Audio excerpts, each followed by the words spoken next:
and welcome. My name is Gigi Fuscamise. I'm the Director of Community and Christy gives me that. Thank you, Christy. I'm Director of Community and Donor Relations for 3D Theatricals. We are the resident musical theater company at the Cerrito Center for the Performing Arts. And welcome to this session of 3D+U. On behalf of my entire team at 3D Theatricals, we want to thank you for being here. I'm so excited. This is always a great session. Oh, Alex, love you. So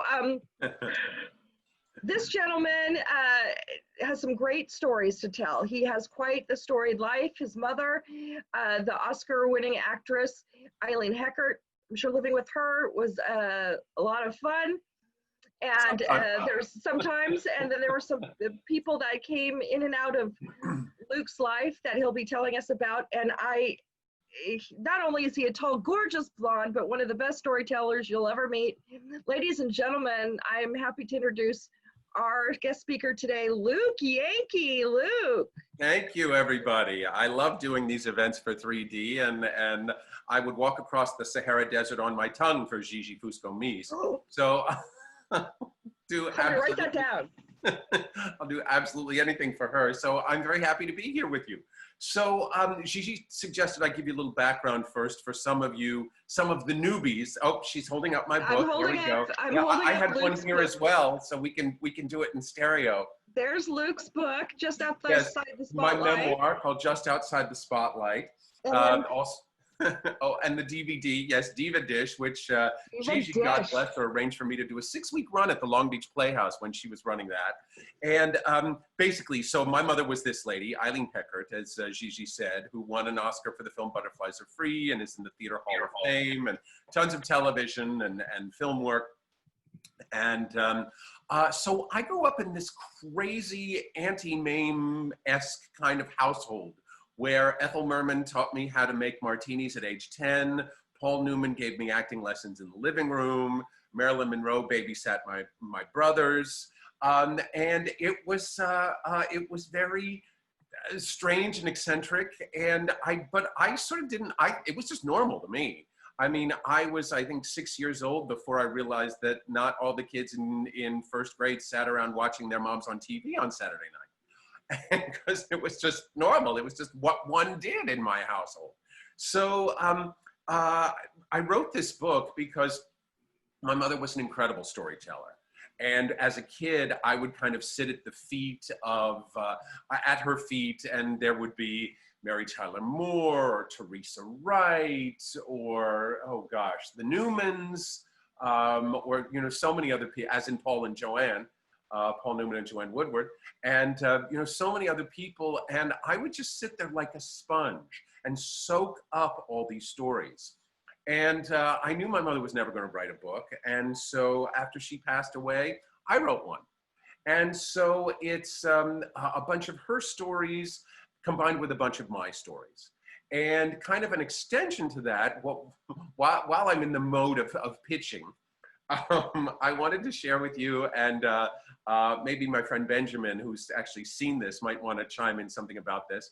I have a play that I've written about my mother's intense relationship with Marilyn Monroe on the set of Bus Stop. And it's called Marilyn, Mom and Me. And it was starting to win all sorts of awards at New Works festivals and theater festivals when all of those dried up about 2 months ago. So in order to sort of keep the play alive, I did it as a Zoom event. And so the play is available on Zoom right now at the, if you go to YouTube and go to the Luke Yankee channel, it's available on YouTube until noon on Sunday. Noon this Sunday. I just put the YouTube link. I just put the YouTube link to this staged reading in the chat. Aren't you really recommend it is really an amazing piece of writing and a great insight into somebody who is so iconic, and to see this relationship between these two women, and of course your relationship with your mom, Luke. It's a real beautiful piece. I suggest you all check it out. And again, like Luke said, it is a fundraiser also for the Actors Fund. Yes, yes.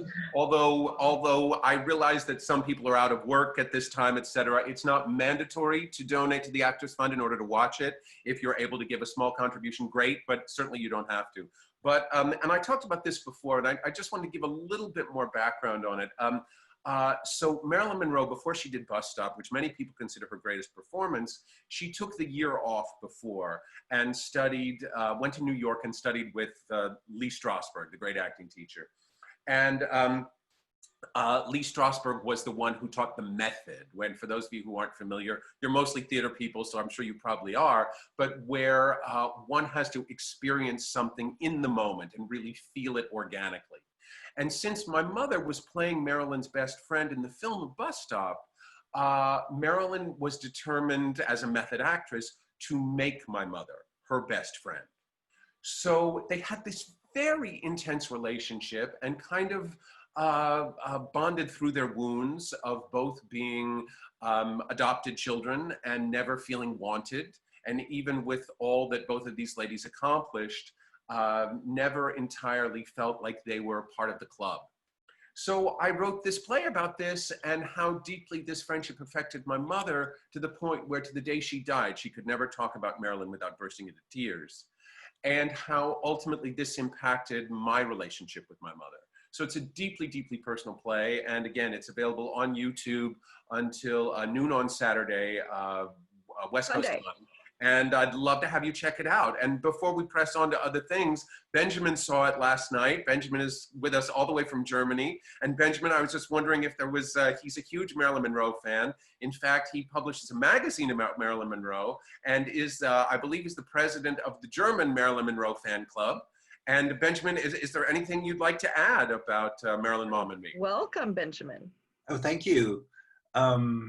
Yes, I was looking forward for a long time to see the play, and I really love that it has so much different aspects. You know, it's a mother and son story. There's Marilyn. It's so much, and it's very, very touching. It's a great cast, and I really recommend it to watch it. So I really enjoyed it, and I think I will see it another time, because I think there are aspects you'll be aware of when you're watching it for another time. I really loved it. Bless you. Bless you. Yeah, Thank and you I've been so lucky much. enough. I've been lucky enough to see it in, well, you're reading it's the Stella Adler in Hollywood and down at UCI. And I mean, I bawled. I took my mother to her first stage reading. Of course, she adores you, Luke, but we both just were in tears, holding each other, walking back to our car. It is just such a beautiful piece. And the actress you have playing Marilyn, wow. I mean, it will take your breath away. Yeah. How she is Marilyn. Wow. A lot of times when people play Marilyn Monroe, it's a caricature. And it's kind of over the top. But this actress, Alicia Soper, is so incredible. And I mean, the whole cast is, but Alicia, I mean, because Marilyn is so iconic and people have such expectations when they're seeing somebody portraying Marilyn Monroe, but she's pretty spectacular. And so I hope you get a chance to tune in. Yes, I highly recommend it. Okay, so it's time to For serve up a Diva little dish. Let's dish. dish some divas. Oh, One of let's my talk favorite some things to do. divas. Let's get the dirt behind some of these women, these people. You want the scoop du jour. I want the scoop du jour. So let me ask you, you know, your mom, stage, screen, you know, TV. I loved her on that's why I think I first probably saw her was on the Mary Tyler Moore Show playing Aunt Flo. She was so amazing. I was just drawn to this strong female character. So great. Did she ever meet any presidents? Funny you should ask that. She had several encounters with presidents, but two in particular. When her first film was a film starring Jane Wyman called Miracle in the Rain. And this was in the early 50s, and this really soapy, turgid love story with Van Johnson, and who's it was a war picture, and he's come back from the war, and then he dies, and a really, really soapy love story. And Mom and Jane got very close, and so Mom invited Jane to really her first big Hollywood party, because she was very much a Broadway gal at this point, and this was her first film. So So mom was very excited to go to her first Hollywood party, and she knew there were going to be a lot of celebrities here. And one of the celebrities was Jane's ex-husband, who was an actor at the time named Ronnie Reagan. And Ronnie was there with his new wife, Nancy. And this would have been around 1953, I believe. And even back then, well, you know, shortly after he had done Bedtime for Bonzo and all that kind of stuff, he was so politically active. He held the entire room captive all night talking about, you know, how which senator had voted on which bill and, you know, what we needed to be looking at politically. And my mother wasn't terribly politically savvy at that point in her life. She certainly was much later on, but not at that point. I mean, she just wanted some good Hollywood dish, and here she's getting all this political talk. So finally, at one point, Jane Wyman says, come on, Hecky, come out to the kitchen and help me serve the after-dinner drinks. So they're out there pouring the creme de menthe and the drambuie and all of that. And mom said, Jane, Ronnie seems very sweet, but my God, doesn't he ever stop talking about politics? And Jane said, oh my God, he's so boring. Why do you think I divorced the son of a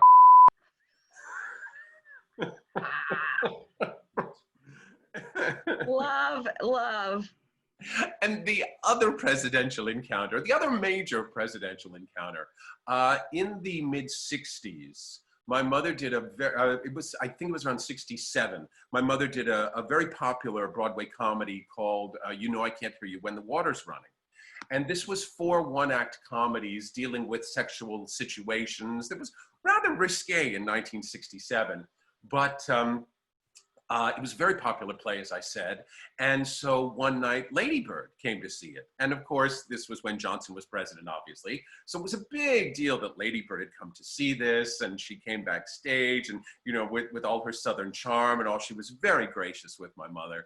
And then a few weeks later, my parents received a formal invitation to a luncheon at the White House. Wow. Well, they were just over the moon. And so mom shopped for the perfect kind of afternoon dress and the white gloves, which were customary for a luncheon at the time. So, you know, as she's going through the receiving line with LBJ, she's like, hello, how do you do? So she gets to LBJ and she turns to him and she says, well, Lady Bird came to my matinee 2 weeks ago. Where were you? I mean, can you imagine having the guts to say that to the president? And he's like, how do you do, Miss Heckert? It certainly is a pleasure to meet you, ma'am. And she's like, well, Mr. President, where were you? And he said, well, ma'am, we were having a little problem with the Russians that day. I had to be at a summit meeting. I sure am sorry I missed it. Uh-huh. So all through the luncheon, Johnson kept looking over his shoulder and turning to my mom. And finally, as she was about to leave, he came running up to her and said, Miss Heckert, I think I can make the evening show a month from tomorrow on the 23rd. Would that be all right with you, ma'am? She's like, thank you, Mr. President. That'd be just fine. I mean, God forbid he should lose a vote. Right, exactly. And what, did he go? I'm not sure that he ever did, come to think. Oh, so, okay. I honestly don't remember that part of the story. I don't know that he ever did. But she shamed him into it, you know. Right. I will have to check his presidential library and see if that's on his schedule. You know, I had mentioned earlier that, you know, that I remember my first exposure to your mom as an actress was when she played Aunt Flo on the Mary Tyler Moore Show. And that was an unbelievable show at the time too. Just the character Mary Tyler Moore being the lead. What was that relationship like with Mary Tyler Moore and your mom? And did it go beyond doing the show? And also, did you have a relationship with Mary Tyler Moore? I did actually. My mother adored Mary. And you know, when this is at the time with the Mary Tyler Moore Show and also, you know, MTM Enterprises, where Mary Tyler Moore was one of the richest women in the world. But in no way pretentious. I mean, the most down-to-earth, warm, loving person you could ever hope to meet. And I mean, she had tremendous respect for my mother as an actress. And of course, Mary had started out as a dancer in the theater and in, you know, industrials and big trade shows and that sort of thing. So, you know, Mary really adored my mom, and they got very, very close. And in fact, it was the kind of thing where, you know, when one has that kind of money, one just sort of doesn't think about it. And for instance, I remember one day, my mother, Mary was wearing these really gorgeous pewter earrings. They were sort of like hand pounded, kind of large clunky earrings, which one wore in that era. And Mom just said something about, oh, I just love those earrings. They're so unusual. Where did you get them? And Mary, you know, they were obviously designer made and you know, very pricey. And so without thinking twice about it, Mary took them off and handed them to my mother. I mean, that was the kind of giving, generous lady she was. And she loved doing the Mary Tyler Moore Show because it was, at that time, it had the best writers, the best staff. And she actually only did 3 episodes as Mary's Aunt Flo, but they were terribly successful. And then later on, after the Mary Tyler Moore Show, Mary had several attempts to recreate the magic, and she had several failed television series that just, you know, unfortunately didn't go. But in one of those, I believe it was called Annie McGuire, my mother played her mother, and she was a regular on the show. And so they remained very, very friendly. And in fact, when I wrote the book, or actually, you know, I was just starting to write the book when my mother passed away. And as we were going through the very emotional thing of going through her house and you know, getting rid of stuff and all that, and, you know, I don't envy anyone who has to go through that process with their parents. But there was this designer named Judith Lieber who made these very exotic handbags. And they were all the rage around, the early 2000s. And they would be encrusted with lots of rhinestones, and they were very kind of whimsical in terms of characters and figures, etc. And my mother had gotten a Judith Lieber handbag, and it was it was a duck sitting on a nest of eggs, and it was all encrusted with rhinestones. And I think it was like a $3,000 handbag or something that she had gotten at a discount or something. And so as we're getting rid of the house, you know, her possessions, etc., I said, what the hell do I do with this? I mean, who's going to appreciate this? And my husband, Don Hill, said, you know, you're writing this book about your mom, and you know you're going to get a celebrity, a female celebrity, to write the foreword. So as a thank you gift, give the celebrity the handbag. So long-winded way of saying, I sent the Judith Lieber handbag to Mary Tyler Moore. Oh. And she just absolutely loved it and just gushed over the thank you note and was just really sweet and loving to me, as she always was. And it is a beautiful forward, you know, for those of you who get the book. So sweet. But, you know, that Mary Tyler Moore experience, you know, Ed Asner was on that show. Did she ever work with him, or you have she relationship adored with him? Ed. Yeah, she adored Ed. And, you know, Ed is one of those people who is, I mean, as some of you may remember, he's famous for playing the curmudgeons, you know, just this sort of crusty, you know, hard-boiled kind of character. And he's a pussycat. I mean, he could not be more opposite from that. But back when he was the president of the Screen Actors Guild, he was a pretty tough cookie. And in that position as a labor negotiator, he had to be, you know. But I actually directed Ed in a production of Love Letters. And I had heard both sides. I had heard, oh, he's a real tough cookie. Or I had heard, nah, he's a sweetheart. So I wasn't exactly sure what to expect. And on the Mary Tyler Moore Show, my mother's character, Aunt Flo, actually had an affair with Lou Grant, Ed Asner's character. So, and it was a very steamy, passionate affair that they had on the show. So when I met him, like I said, not sure which side of Ed I was going to get, I went up and I'm directing him in Love Letters, this iconic man. And, you know, who am I to be directing him? And so I just thought, all right, I'm going to take the high road and take a chance here. So I went up to him and I said, Ed, it is such a pleasure to meet you. we have the most wonderful photograph in my parents' living room of you French kissing my mother. Well, he fell on the floor laughing and threw his arms around me in a big bear hug. And we've been buds ever since. He's amazing. He's just. Oh, that's just the greatest story. That's the greatest story. Well, you know, we know, and I encourage everybody again to go check out the YouTube channel, see Marilyn, Mom and Me, the play. But your mom worked with some other screen legends. I mean, Sophia Loren. Do you have any stories about her? Yeah. I have some great stories about Sophia and when she worked with her. She did. Have any of you seen? I know Benjamin has, and have any of the rest of you seen Hollywood? What am I trying to say? The Ryan Murphy series. And if any of you have seen that, I haven't seen it yet. you have really terrific stuff about old Hollywood. And one of the people who's featured in that is the legendary director George Cukor, who directed, oh my goodness, The Philadelphia Story, Camille with Greta Garbo. He was the original director on Gone with the Wind. He was a consultant on The Wizard of Oz. I mean, he was an amazing force in Hollywood. So my mother's doing this not very good Western called Heller in Pink Tights, directed by George Cukor, which is one of the reasons she decided to do it. And also it was starring Sophia Loren as a blonde, by the way. We're used to seeing her as this very voluptuous, dark-haired, you know, Italian siren. But she had a big blonde period wig in this because it was about a theatrical troupe touring the Wild West in the 1800s. And so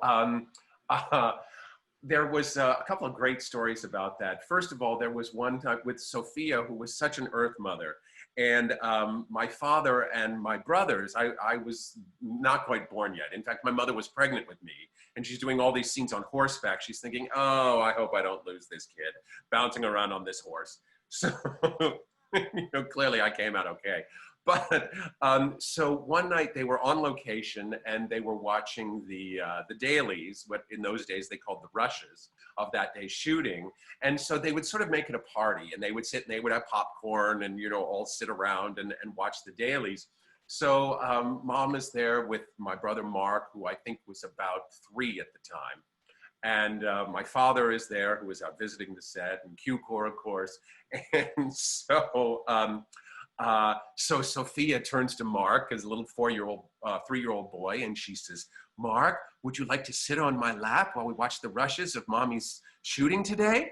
So Mark crawls up into her lap and he nuzzles his head in between those famous breasts. And Sophia catches my father looking longingly from across the room. And so she turns to my father as Mark's, you know, settling in between those breasts. And Sophia turns to my father and says, there's nothing wrong with this little boy. So, but my other favorite story is that Margaret O'Brien was also featured in that film.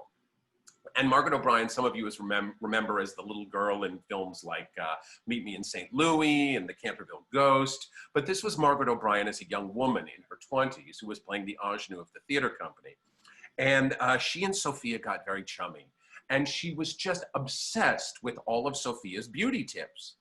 And one of the many things that Sophia did, I mean, she was such a natural beauty to begin with. She, you know, she had a lot to work with, to start with. But she had these invisible tapes that she had flown in from Sweden. And she would take these tapes and she would put them in the corner of her eyes, and they would pull on her eyes just a little bit to enhance the almond shape of those eyes and to help avoid crow's feet. Well, Margaret O'Brien was absolutely fascinated by this. So one day my mother came to the set late. She had a late call.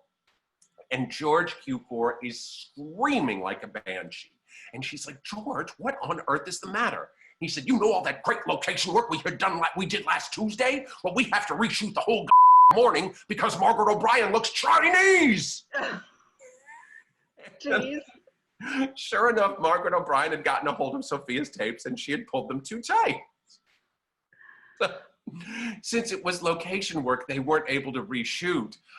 So if you ever see this film on The Late Show or, you know, on YouTube or something, look closely at Margaret O'Brien, because for about 3/4 of the film, she looks like Margaret O'Brien. But for the last quarter, she looks a little bit like Anna Mae Wong. Oh, Lord. Well, when we had our first Diva Dish session, you had discussed, your mom had a great relationship with Marlena Dietrich and a great story about the phone call after the Oscars. But tell me some stories about your mom and Betty Davis. Oh, my. I mean, that's got to be fire right there. Yeah, definitely. There weren't many people who could reduce my mother to tears. But Betty Davis, because she was a tough cookie, but Betty Davis was one of them. And they worked together several times. And I mean, talk about an icon. And I mean, she was amazing and such a talent. But I don't know this for sure. So take this with a grain of salt. But it wouldn't surprise me if Betty Davis was bipolar and was never diagnosed as such. Because, she was one of those ladies who was known for tremendous mood swings. And, back in Betty Davis's era, they didn't really have that diagnosis. So again, I don't know this for sure, and I'm not disparaging anybody, but it wouldn't surprise me because this story will give you an example. And there were several times that she just scared the hell out of my mother. So they were at a dinner party at the home of Jan Miner, who was a dear friend of the family's, who was Madge the manicurist. You're soaking in it for Palmolive dishwashing liquid. Some of you may remember that. And so it was the night of the Ted Kennedy Chappaquiddick speech. And this was a huge political scandal in the 70s, I want to say. I'm not certain on that. When Ted Kennedy drove off a bridge in Chappaquiddick and the young intern in the car was killed, was drowned, and there was a lot of speculation as to what her relationship really was with Ted Kennedy. A big political scandal. And Betty Davis was a huge Kennedy supporter. So they all watched the Chappaquiddick speech on television, and then they reconvened in the living room. And Betty Davis turned to my mother, chain smoking, of course, and she said, "So, what are you going to say in your telegram, Heckert?" And my mom said, "I beg your pardon, Miss Davis?" And she said, "Well, we were all so moved by Teddy Kennedy's speech that we're all sending him telegrams of support and congratulations. What are you going to say in yours?" And the room sort of froze. And Mom said, "Well, to tell you the truth, Miss Davis, I had a few qualms with Senator Kennedy's speech, and I don't think I care to send a telegram at this particular time." Well, Betty Davis turned on my mother and said, "So, just what kind of a hate monger are you anyway?" And she just lit into my mother with just this barrage of foul language. And, like I said, quickly reduced my mother to tears. And at one point, as my mother is sobbing, Betty Davis was really into astrology at the time. And she says to my mother, "What sign are you?" And my mother says, "Aries, the same as you." And Betty Davis pauses and said, "Well, then all I can say is you must have been born on the shitty end of the cusp." And my father waltzes into the room at this point and hears this conversation, and he was very protective, and he's like, "I don't give a who you are, lady. Nobody talks to my wife that way." And the whole thing got very heated until they were about to sit down to dinner, and Jan Miners, the hostess, was, "Now, can we please just, stop this and sit down and have a nice dinner?" And so Betty Davis called for her limo and just turned and said, "Thank you," and was out the door before dinner was ever even served. So that was one of several times she terrorized my mother, but that one was definitely the worst. Wow. I mean, such tough women, tough broads, especially back at that time. And I'm sure my knees are knocking just hearing the story. I can imagine your mom being on the receiving end of that. But, speaking of, I'm going to take one great old strong gal, Tallulah Bankhead. For those, I'm looking at some of the ages of people. I don't know if you don't know who Tallulah Bankhead was, just nod. Well, Tallulah Bankhead was, for those of you who don't know, she was a real larger-than-life personality. And her father was a senator, and she talked like this, darling, and she was very grand, and had the mouth of a sailor. And again, for those of you who saw Ryan Murphy's Hollywood, she's also featured in that. And So Kate, Tallulah Bankhead was doing an episode of the old Kate Smith show. And Kate Smith is famous for singing God Bless America. And Kate Smith was a very, large lady and an American icon in the 40s, I want to say 40s and 50s as a singer and all of that. And so she had, in her TV show, she would open the show by singing one of her signature songs, which was When the Moon Comes Over the Mountain. So Tallulah is there on the set of this variety show, and she is not happy. And she's there chain smoking and tapping her foot and saying, costumes are terrible. Director doesn't know what the he's doing. Script is a piece of shit. And Kate Smith, who was a very religious lady, went up to her and said, Miss Bankhead, this is a family show.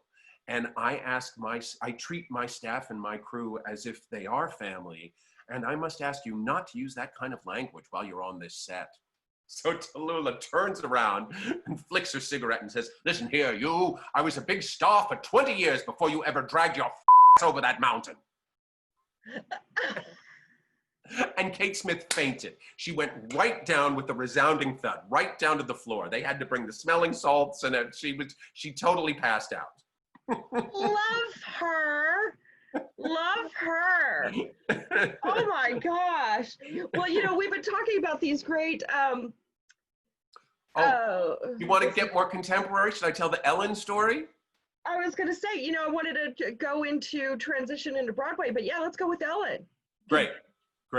So my mother played, some of you may recall that Ellen DeGeneres had a sitcom long before, she became the talk show icon that she is today. And it was the famous episode where she came out as a lesbian on national television. And I believe this was in the 90s. And this was a very big deal back then, very big deal. And so they had shot the coming out episode, but it hadn't aired yet. And, people were wondering on the set, I mean, the technicians and everything is like, am I still going to have a job once this episode airs? How is this going to play in Middle America? It was a very big deal for her to come out as a lesbian on national television. So my mother was playing an episode as her very religious, very staunch, very outspoken grandmother. And there was a moment in the scene, in one of their scenes together, where Ellen says to her, and Ellen had tremendous respect for my mother, and I spent some time hanging out with them on the set, and she was really lovely and incredibly gracious to my mother, and was like, so how many Emmys do you have, Eileen? Mom's like, well, only 2. She's like, yeah, only 2. I don't have any yet. Yeah, thanks so much. But she said it very tongue-in-cheek, and like I said, it was very respectful. So there was a moment in this scene, one of their scenes together, where Ellen says to her, Grammy, you have such a way about you. What's the word I'm looking for? You're such a, and with one of her deadpan takes, Mom said, so in this one run through in front of a live studio audience, Ellen says, Grammy, you have such a way about you. What's the word I'm looking for? You're such a, and Mom tripped over her tongue and said, Butch? Well, Ellen turned beet red. The director fell off his chair laughing, and Mom started backpedaling like crazy, saying, Ellen, I'm sorry, honey, it just slipped out. It was a mistake. I didn't mean any offense. So when I told that story to Joanna Gleason, who won a Tony for Into the Woods, she said, Luke, when something just slipped out of your mother's mouth, it's as if she took it to Boston for out-of-town tryouts for a month. I mean, I always say she was famous for going fire, ready, aim. She kind of said what was on her mind and then, realized, oh, maybe I shouldn't have said that. But in that case, it was just a slip of the tongue, but a very unfortunate one at the moment. At the moment. Oh, gosh. Wow. Wow. And, your mom was part of history, really, because that show for those times. Well, she wasn't on that particular episode, the coming out episode. It was like but they had shot the coming out episode, but it hadn't aired yet. But she was part of that series. Yeah. This was about 2 episodes later. Yeah. Yeah. Oh, wow. She was just fantastic. I'm hearing this story and I'm thinking about Elaine Stritch. Well, I mean, another icon. And Another woman, I mean, Elaine Stritch and my mother were very much cut of the same cloth. Yeah. In fact, they were up for a lot of the same roles. And in fact, when I was growing up, Stritch was a dirty word in our household. In fact, Mom would say to me, you know that Jack Lemmon movie I was up for? Stritch got it. And the way she said it was just obviously as if it rhymed with but the thing is, it's like they actually had tremendous respect for one another, even though there was a lot of competition there. And it's funny because I went to see Elaine Stritch's one-person show at Liberty, which was absolutely brilliant. And this was a year or two after my mother had passed. And so I went up and introduced myself, and I'd met her before, but sort of reminded her who I was and everything. And she was very gracious, and I really got the fact that, whatever animosity there might have been over who beat out who for what role, there was tremendous love and respect there, definitely. Did they ever work together? Oh, I had forgotten that story. Thank you. So they Not just a pretty face, I got a brain working on there. I hadn't thought that story in years, Gigi. Thank you. So there was Ellen Burstyn had a very short-lived sitcom, and Ellen Burstyn, amazing actress, and of course won the Oscar for Alice Doesn't Live Here Anymore, and was in The Exorcist, and so many incredible films. But she was kind of a fish out of water in a sitcom. And it just, it just wasn't the right vehicle for her. And the scripts were kind of clunky.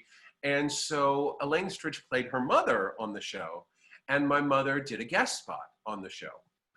So there's, and they're trying to make this work the best it can, and they're surrounding all these, people who were wonderful at comedy around Ellen Burstyn. But again, comedy just wasn't, this sort of sitcom comedy was not her forte. So, so Mom and Elaine Stritch are sitting in the green room, chain smoking and, dishing about their AA meetings, when all of a sudden, Mom leans into Elaine and says, "Ellen's not very good at comedies, is she?" And Stritch looks around to make sure nobody's listening. She says, "Listen, she's a lovely lady and a wonderful actress, but when it comes to comedy, Ellen Burstyn is heavy furniture." What a turn of a phrase, right? Indeed. Wow. Well, let's, we've got some time, and I want to touch on some Broadway Absolutely legends. I mean, when you think of Broadway and legend, Carol Channing is the first one that came to mind. Two short stories about Carol Channing. She came to see my mother in something on Broadway, and she was dressed in a full tuxedo. And she came backstage and she said to my mother, and my mother's nickname in the business was Hecky. And she said to my mother, "Hecky, you don't think this outfit looks too dykey, do you?" And Mom just sort of bit her tongue and like, not for you, Carol. You can pull it off.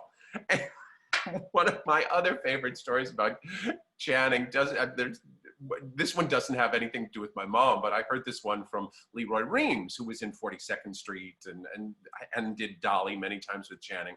So there is this one, some of you have been to New York, there's this one alleyway on 46th Street where there's like you go down this little alley and there's like 4 or 5 stage doors, kind of all right next to each other. And it's very easy to sort of get disoriented and go to the wrong stage door. So Carol Channing Leroy Reams was doing 42nd Street on Broadway. And so he comes out and there's Carol Channing at the stage door. He's like, "Oh, Carol, you were here again tonight." She's like, "Oh, wasn't the show wonderful, darling?" Like, "Carol, I was in it." She's like, "Well, who did you play?" "Billy Lawler, the same thing I played the 2 other times you saw it." And she looked terribly confused and she said, "Isn't this Amadeus?" It's like, "No, Carol, that would be the stage door across the street." "Oh, thank you, darling." So my other favorite Channing story of mine is that it was the West Coast premiere of Into the Woods. And it was a star-studded event. And the producer, Robert Fryer, big Broadway producer, had given tickets to my mother, and he only had a single ticket for her. And at the last minute, she wasn't feeling well, and so she gave me her ticket.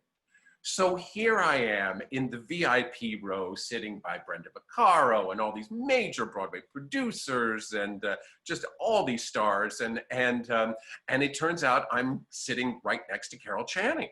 So I introduced myself and, you know, reminded her who my mother was, et cetera. She and I had met before. And she was, I don't know if she was having trouble hearing that night or what was going on, but every few minutes she would turn to me and she would say, "What did he say?" And then I would repeat the line. And a few minutes later, she'd say, "I didn't hear that either. What did he say?" And so at the end of the evening, I said, "Miss Channing, it's certainly been a pleasure sitting with you tonight." She said, "Well, Luke, I would have missed the whole show if it hadn't been for you." She was very sweet. Oh, what? That's great. I mean, and you've been able to rub shoulders with some of the biggest stars in the world. I've been very blessed. Really blessed, and you're growing up. But you know, your real life neighbor was Ethel Mertz, Vivian Vance. Yes. Living in Connecticut. I mean, can you give us some stories of her, maybe possibly of Lucy? We know Lucy could dispose of husbands, but we would love to hear of any Lucy and Vivian stories. So Vivian Vance at the time was living in Darien, Connecticut, and we lived in New Canaan, which was the next town over. And so Viv was a huge fan of my mom's, and so they got to be very friendly. And as a kid, I mean, I was obsessed with I Love Lucy. And so I remember the first time, you know, Ethel Mertz came to a party in the house, and it was a Christmas party where the guests sort of, you know, chipped in and helped trim the tree and do various things. You know, everyone had their task at this Christmas decorating party. And so Vivian Vance is sitting there making, because she was from Albuquerque, sitting there folding paper bags to make luminarias to line the driveway. And so she was very, very sweet with me. And because I was just in awe of Vivian Vance. And over the years after that, she always came to Christmas parties. And one time when I was 12, I was started doing children's theater, and I was playing King Arthur in Camelot. And so I was telling Viv this at the party, and I was so excited. And she was folding the luminaries once again. That was her job every year. And without even looking up, she said, "Well, honey, if you need any help with your acting, you call me, because God knows you won't get any around here." My mother laughed so hard, she nearly dropped a tray of hors d'oeuvres onto the floor. So, there was a dinner party at Viv's house when it was Viv and her husband John and Lucy, who was married to Gary Morton at the time, and my mother and father. And Lucy, you know, for as talented as she was and as wonderful as she was, you don't get to be that sort of an icon and that sort of a force in Hollywood at that period in time as a woman without being a pretty tough customer. And Lucy liked her highballs. And after about her third highball, maybe her fourth, she turned to my mother and she suddenly said, "Who the knows Eileen Heckert? I could make you a household name." And the room kind of stopped breathing. And Mom said, "Well, thank you, Lucy. I appreciate that. But in the first place, I don't know that I want to be a household name, because there's a lot of baggage that goes with that. And also, my husband's job is here in Connecticut. I can't exactly up and move to the West Coast indefinitely." And Lucy kind of glared at my inconvenient father across the room and said, "Oh, so we'll make him an executive at Desilu. Husbands are expendable." And my father just very quietly said, "Get your coat, dear. We're leaving." Yeah, God love Mr. Yankee. But you know, I love to hear these stories of the Christmas parties that your mom threw at the house in Connecticut. Does she have any good catering stories, maybe? Gigi has seen my one-man show Diva Dish so many times that she's like cueing me brilliantly. Oh, I see my mom. My mom's here. Hi, Mom. Hi, Pat Fusco. Hi, Pat. Yes, Pat's been there for a while. She's a huge Luke Yankee fan. Who could, how could you not? Exactly. And Alex is back too. Hi, Mom. Before you tell your story, I want to tell you that the first time I was not aware it was your mother, but the first time I saw Eileen Eckert was on the Jackie Gleason show. I remember her blowing those smoke rings. Now, I don't know if she was drinking something at the time, but I'll never forget that. And then I read it in your book, and I thought, how funny is that? I saw it. That's my mom. That's my mom. Exactly. We love Pat Fusco. Love Paul. What did you cue me? Oh, catering story. Catering story. Yes, it is. So as I mentioned, my mother had this big Christmas decorating party, and she was always trying to outdo what she had done the year before. And this particular year, she decided she wanted a very fancy dessert she had seen at Marlene Dietrich's house. And I'm sure my friend Benjamin from Germany will know what this is. It's a Krokenbusch, which is a tree made of profiteroles, little tiny puff pastries. And it was held together with spun sugar. And you would pull them off and eat them one at a time. A very, elaborate dessert, very difficult thing to make. So my mother had called caterers all over Fairfield County till she could find one who'd even heard of the damn thing, let alone was willing to make one for her.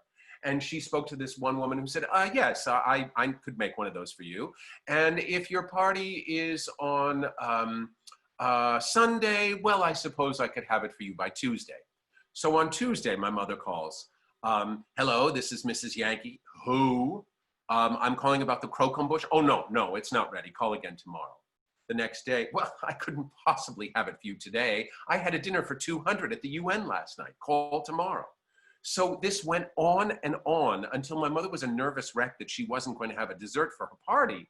So finally, on the morning of the party, I drive with her over to this caterer's house. We go up this long driveway in this big elaborate kitchen. And this woman is there putting rosettes on a cake with a pastry tube. And she's like, yes, it's on the kitchen counter. You can leave the check in the wicker basket by the door. Carry it carefully. So I'm carrying the Krokenbusch thinking, dear God, if I break this, I will be grounded for the rest of my entire life. And we get into the car and my mother immediately lights up a cigarette and she said, oh, that caterer was such a I will never do business with her again. And I said, yeah, she did seem pretty snooty. What was her name anyway? Martha Stewart. When I was growing up, before Martha Stewart became an icon, she was a caterer in Connecticut. Many's the time I went to parties or bar mitzvahs or weddings, and there was Martha dancing around with the canapes and terrorizing the kitchen help. Right.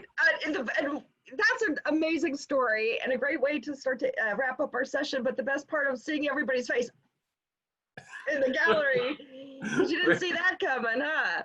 Oh my gosh, Luke Yankee, we could be here for hours and hours and days. You are so amazing. Like I told everybody, what a great storyteller. The fact that you would take time out of your busy schedule to share these stories with us on 3D, and you were so appreciative. The generosity of spirit. It is so much pleasure. And listen, feel free to check out my website, lukeyankee.com. If you have, there's a link to my email there. If you have other questions you want to ask me about other celebrities or just about anything. Does anybody have any questions? I'm available. Feel free to track me down. Anybody have any questions? I don't have any questions, but I just want to say hi, Luke. You were my teacher 16 years ago at How you doing? AMDA. Good to see you. Good to see you. It's been a while. Thank you, Tim. Glad to see you. If you would like to make a donation to 3D Theatricals, you could visit our website at 3dtheatricals.org. Any gift, of course, would be appreciated. But we are so thrilled that you are taking advantage of these sessions at 3D+U. We are passionate about bringing you things that you can be entertained by and learn and keep your mind off being at home during the stay-at-home order. You mean the world to us. We can't wait till we all gather again.